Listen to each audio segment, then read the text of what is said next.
Magic the Gathering, a game full of chaos and limitless combos. People can do almost anything that they want. And in 2018, the Magic the Gathering Arena was. This was a game that limited the combos and made it a little more balanced. However, many new combos were found and were brought into the game this way. In response, the people at Magic started to ban specific cards for Arena to make it a little more balanced. This created a meta and made it very competitive to see which deck rises to the top and stays at the top. Many decks cycled through very quickly, and not many decks from the original period still exist. This series is to find out what types of decks it might become the best of the decks, and to test these decks and how capable they actually are. It's also to test what the community says on how the deck actually performed. For example, if a deck is taken to many tournaments online and won quite a bit, and the community reflects positively on the deck, it's believable. However, if there is a deck that has really never went to any tournaments and really has never performed well, and the community reflects the same way positively on the deck, it becomes less believable. So that's what we're here for, to figure out what are the best decks for multiple formats. Welcome to Climbing the Ranks.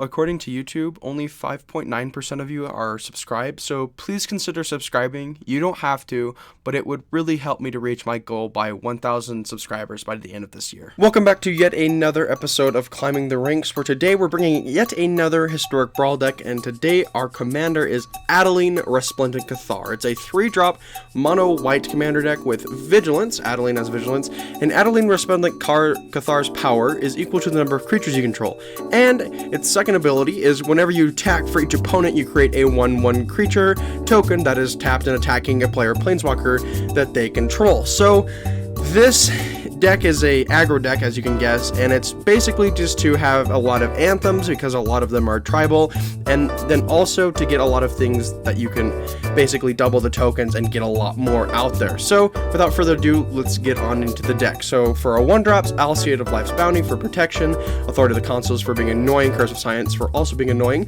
Dauntless Bodyguard for giving something destruction, Defiant Strike for draw, Esper Sentinel for draw, Giant Killer for destruction or / removal, Hasda Marshal for swarming, Izamaru because it's a 1-drop 2/2, Mana Tithe for, countering, Paladin class for being annoying, an Anthem, and then also a Win Con, which is the last level, Portable Hole for removal, so Warden because we're creating a lot of creatures here, and we can gain a lot of life using this card. Usher of the Fallen, it's a 2/1 1-drop, and then it also can make tokens. Cliffhaven Kite Cell, we get to give something flying, and we get to attach it when it enters the battlefield. Shadow Spear for giving a creature trample and lifelink, and then permanents they control lose hexproof and indestructible by only equipping it by 2. Zephyr Boots for giving it flying, and Stone Coil Serpent because it's Stone Coil Serpent. Onto our 2-drops, we're having Disenchant for removal, Glass Casket for removal, Intangible Virtue as a token anthem and also giving them Vigilance, Intrepid Adversary for a big anthem, Lion Sash is the white version of Scavenging Ooze, Rally the Ranks for the tribal anthem, Revitalize for draw, Arcane Signet for ramp, Cold Steel Heart for ramp, Eye of Vecna for draw, and then also losing life, but we don't really care about that, it's just in there for draw, Mind Stone for ramp, Weather Runestone for being annoying, Banishing Light in there because it's removal, Riadne because the second side is just stupidly annoying, and so is the first side. Sanctuary Lockdown is the anthem because our entire deck is basically humans, and then we can also make their stuff tapped by tapping 2. Glorious Anthem because it's an anthem, Secret Rendezvous for draw, Linden the Steadfast Queen because we're attacking with a bunch of white creatures, so we'll be able to gain a lot of life, Heraldic Banner for an anthem and ramp, Icon of Ancestry for, kind of a ramp, it's a dig through the deck, and it's also a anthem, Oak Ketra's Monument, it makes things cheaper, it's ramp kind of, and then we also get to swarm the battlefield, Palladium Mirror for ramp, Sordid Body of Mind because it's a sword, Anointed Procession, it can create double tokens instead of just one, Conclave Tribunal for removal, Felidar Retreat for creating tokens and giving everything +1/+1 counters and Vigilance, Smothering Tithe because it's the best white card almost ever, Day of Judgment for board wipe, Leonin War Leader for creating a bunch of tokens off of attack, Luminous Broodmoth for bringing stuff back from the grave, well if it would die, Settle the Wreckage as a board wipe, Cosmos Elixir as gaining life, draw, and scrying, Tumble the Host as copying, Lithoform Engine for copying abilities, Bond of Discipline as a win con, Rabble Rousing as also sort of a win con, and also as hideaway so we can get cards off of it, Divine Visitation, instead of making 1/1s off of Adeline, we make 4/4 Flying and Vigilance, Doomscar for board wipe, and Invoke Justice for bringing stuff back. Sarah's Guardian to give everything vigilance, and Vanquish the Horde because it's the best white board wipe. And onto our lands, Castle Ardenvale, 36 planes, Evolving Wilds, Fabled Passage, and Terramorphic Expanse, all for deck thinning.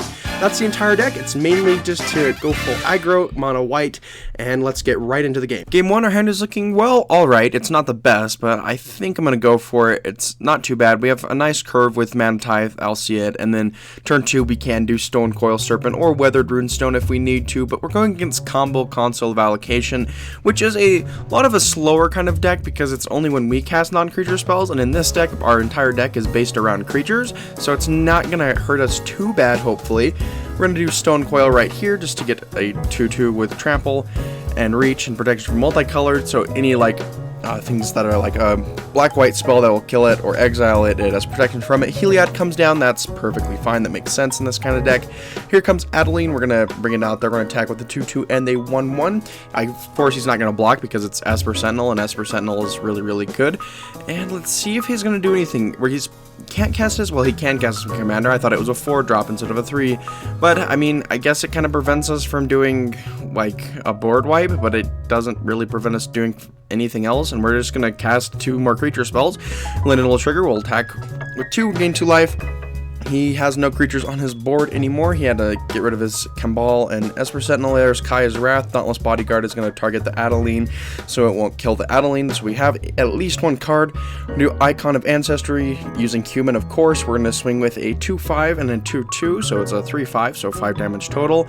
And let's see if he can do anything else. Indulging Patrician, that's perfectly fine. Basriquette, we're going to Mana Tithe that because that card is annoying.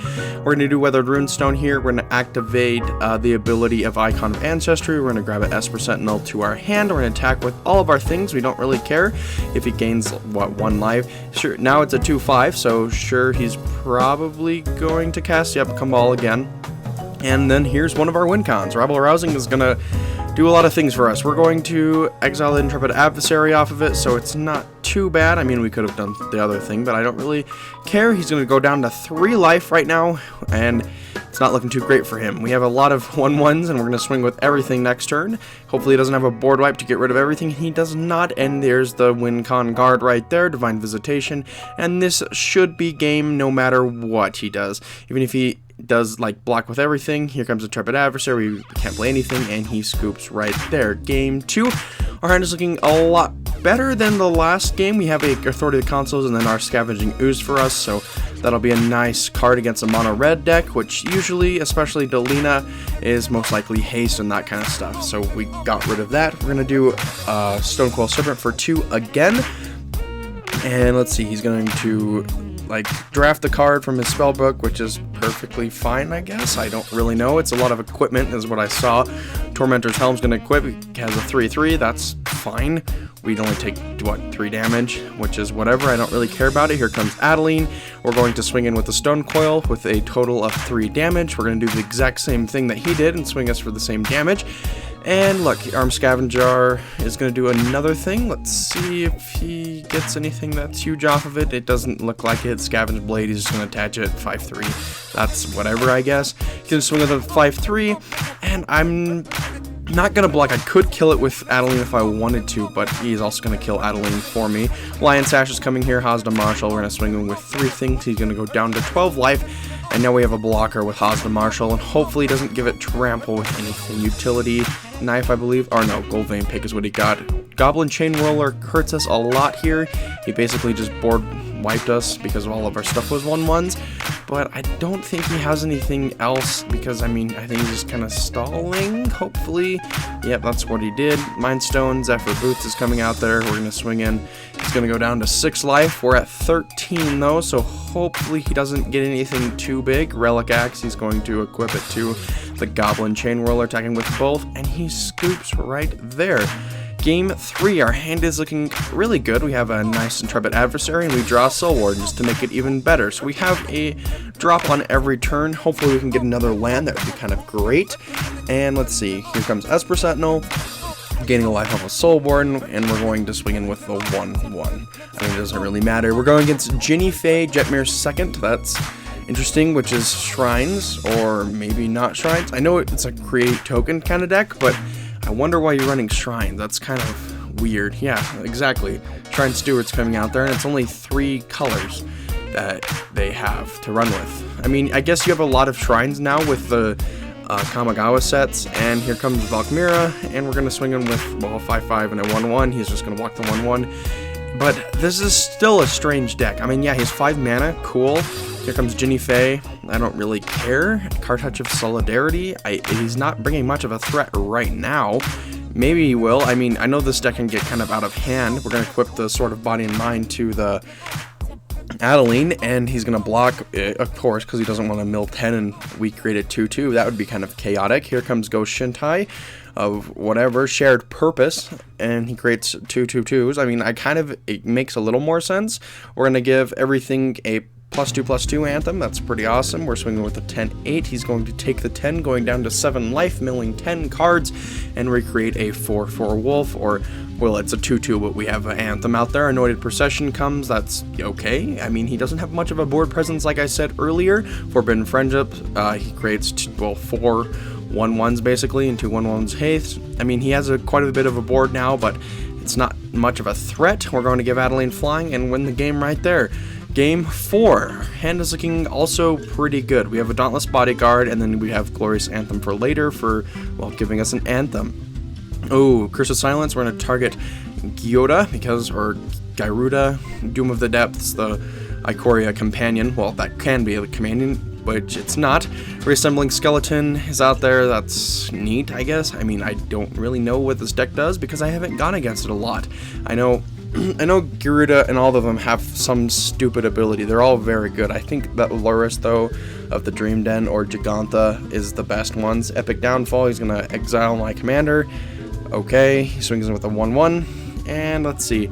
We're going to cast Riadne just so we have a blocker, and he has a lot of snowland, so it's going to slow him down quite a bit.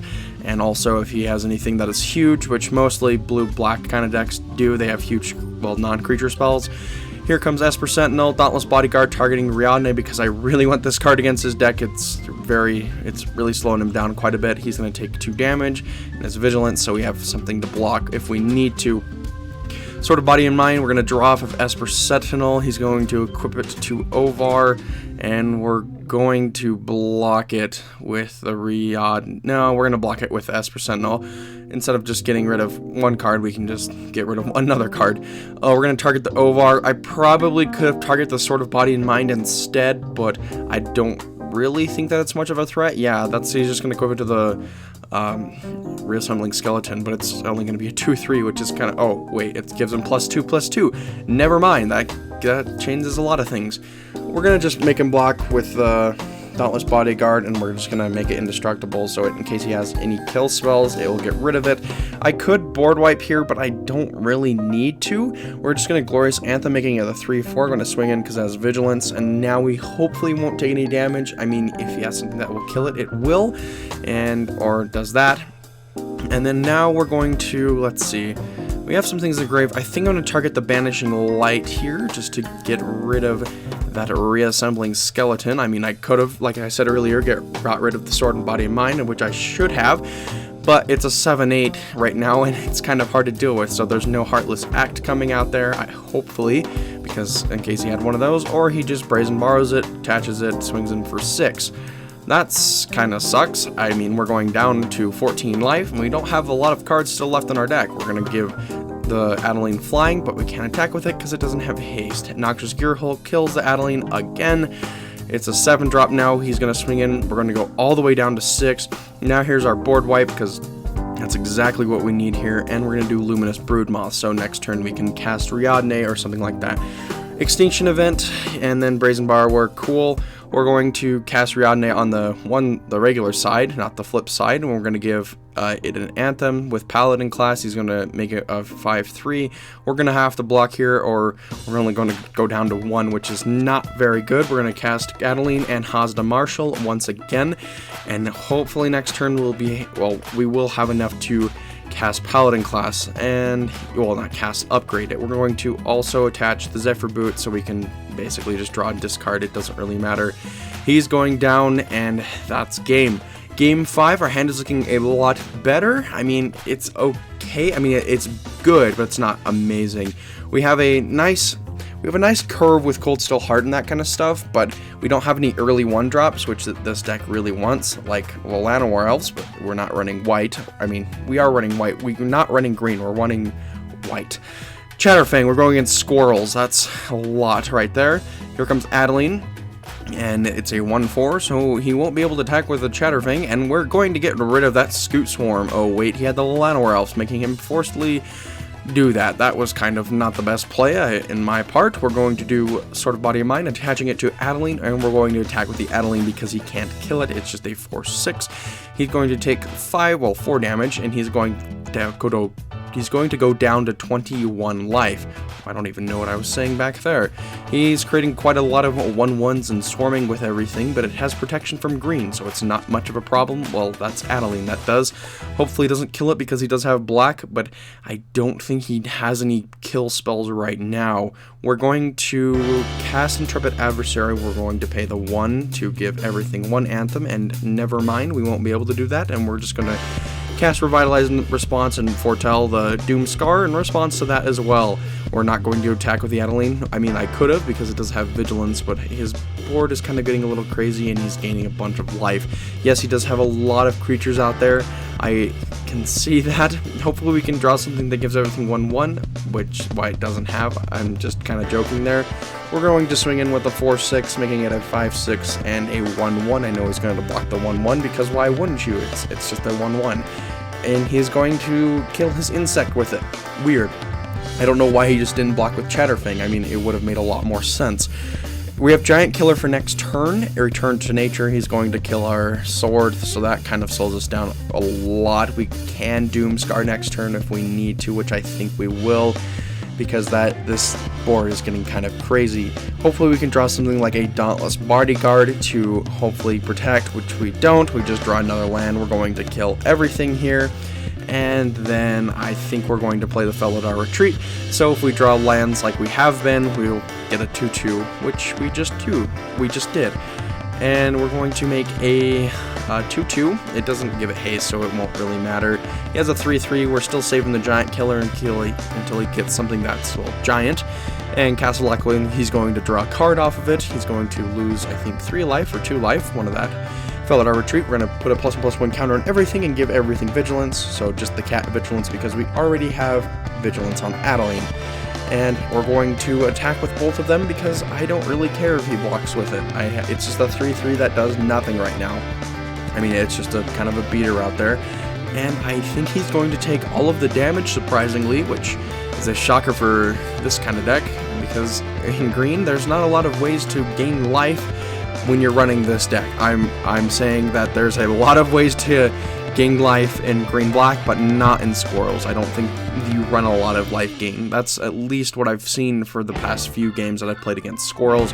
And mostly it's just swarming and getting a lot of cards out there and start to just pummel them down, but he doesn't have that right now. He's going to kill our Felidar Retreat. That kind of sucks. Broken Bond, and I think I'm going to say something that I haven't said at all in any of my other videos. If you have watched through this part, which I don't think any of you guys have, comment down below 7,048, the number.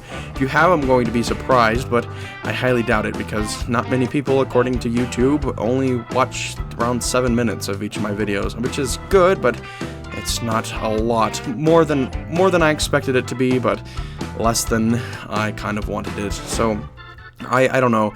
It's kind of weird, but I just think I might try that to see if anybody will fall for it or even try it. And we saved that Crater Hoof. Well, we saved the Giant Killer for that Crater Hoof Behemoth, or we would have been dead.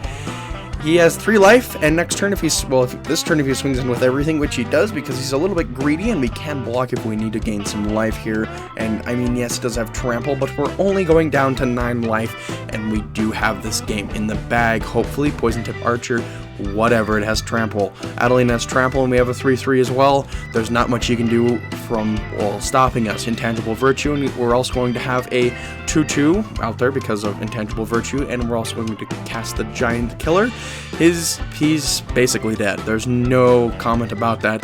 attacking with Adeline, and that he scoops. So overall, this deck did really well. Surprisingly, most people believe, well, and it's true, that mono red is the most like aggro type color. However, this deck proves them wrong, which makes white quite aggro-like. And I mean, the cards that really played in well was of course the commander, because that's your entire strategy, but like sort of body and mind, that card is crazy. Stonecoil Serpent is also really good. Ariadne from slowing that one snow land guy down a lot, and having cards like win cons, basically rabble rousing and bond of discipline. When you have enough damage on board and you just tap all their creatures, or you have a bunch of 1/1 that are just swarming, it gets kind of crazy. And cards like Divine Visitation or Anointed Procession or any like kind of anthem like Intangible Virtue, it's a really nice, and like, I don't know how to explain it. It's a nice curve to the strategy, because I mean, you have a lot of 1-drops, so you're almost guaranteed to get at least one card on your turn 1, and then you have a bunch of 2, 3s, and 4s just to have. It's almost like the same amount of number. I mean, the only one that's like the 2 has one more card, but other than that, like every single color, well, every single mana type in this deck has at least like 10 cards of each one, and having the nice land and the deck thin is really nice in there, because a lot of your stuff is really cheap. There's 2 cards that are over 5 mana, and that's it, and it's kind of crazy. And even then, the 5-drops are like, they're really game finishers, or if you need it, the board wipes. But even then, it's just a really nice deck, and it likes to reoccur a lot with cards like Invoke Justice, or just having Adeline out there just to getting a bunch of their stuff back, and the nice card draw with Secret Rendezvous and Esper Sentinel. Yeah, it's just a really nice deck, and the Hate Bear cards, Weathered Runestone, all the ramp, it's just overall a really balanced and, well, chemistry-like deck. Thanks for watching. If you enjoyed this video, please like and subscribe. It would greatly